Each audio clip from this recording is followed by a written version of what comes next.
2000 रुपए का नोट हो और एक हाथ में 2 रुपए का सिक्का हो, और अगर दोनों मेरे हाथ से गिर जाए, मुझे बताइए आवाज कौन करेगा, नोट या सिक्का? ऑफ कोर्स सिक्का। चिल्लर ही आवाज किया करते हैं। जब वैल्यू बढ़ जाती है तो ऐसी आवाजें नहीं होती। दैट मीन्स आप कनेक्ट कर सकते हैं अपनी लाइफ में। जो लोग आपको बार बार नेगेटिव बोलते हैं, कोसते हैं, समझ लीजिएगा वो चिल्लर है। तुम्हें अपना वैल्यू बढ़ाना है। क्रिकेट का खेल चल रहा हो, प्लेयर्स खेल रहे हैं और ऑडियंस चीयर अप कर रही है, चिल्ला रही है, शायद कई बार ताने भी मारती है, सुनाती भी है, आवाज तो करती ही रहती है। कोई भी खेल में आवाज कौन करता है? प्लेयर्स आवाज करते हैं कि ऑडियंस आवाज करती है? ऑफ कोर्स ऑडियंस आवाज करती है। दैट मीन्स अगर आपकी जिंदगी में बहुत लोग आवाज करने लगे तो समझ लीजिएगा आप सच्चे खिलाड़ी हो, और वो अभी भी ऑडियंस ही है। एंड जब आपके अंदर ये एटीट्यूड आ जाएगा ना, आपको कोई रोक ही नहीं सकता। तो आज मैं आपको यही कहना चाहती हूँ कि दिल की आवाज जरूर सुनो, एंड ऑफ कोर्स एक एटीट्यूड अपनाओ जिसे हम कहते हैं नेवर गिव अप। जिंदगी में हार मानो ही नहीं। कितने सारे लोग हैं जिन्होंने इस एटीट्यूड को अपनाया और अपनी लाइफ को चेंज कर दिया।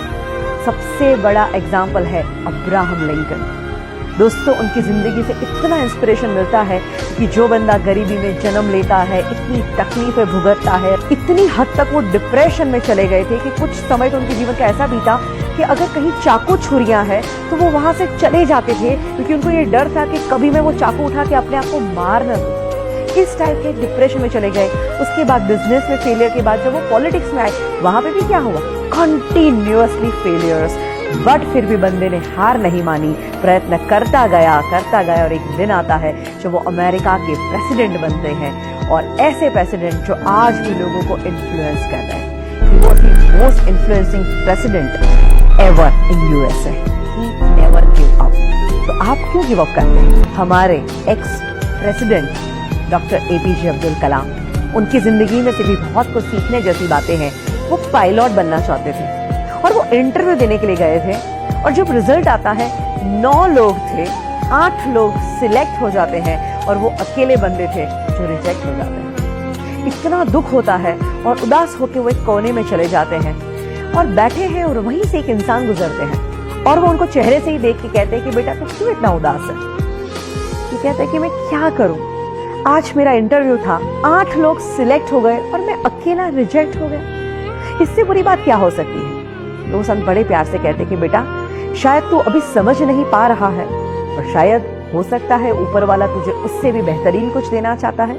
You never give up. ये सलाह उनके मन में बैठ गई और उन्होंने सोचा कि मुझे हार नहीं मानी। उन्हें प्रयत्न करना शुरू कर दिया, और बाकी जो हुआ वो तो इतिहास आप जानते ही हैं। बड़ी घटना घटी जब उन्होंने as a president supersonic plane में ट्रैवल किया, और जब वो लैंड करते हैं वहां पे ढेर सारे पायलट थे जो उनको सैल्यूट कर रहे थे, उनको सलामी दे रहे थे, उनके पद को जो रिस्पेक्ट देते हैं। और सारे पायलट जब उनको सैल्यूट करते हैं तब उन्हें याद आता है कि अगर उस दिन मैं पायलट बन गया होता तो शायद आज का दिन मुझे नहीं मिलता। दैट मीन्स उनके अंदर एटीट्यूड था नेवर गिव अप, और उसी एटीट्यूड ने उनको कहां से कहां पहुंचाया।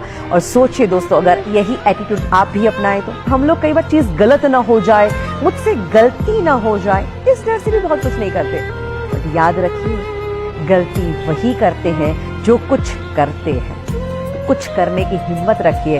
मेरे पास जब लोग सीखने को आते हैं, हम अपने सेमिनार लेते हैं, वर्कशॉप कंडक्ट करते हैं, और यही एटीट्यूड जब हम लोगों के अंदर जगाते हैं, हमने देखा है इतना ट्रांसफॉर्मेशन आता है।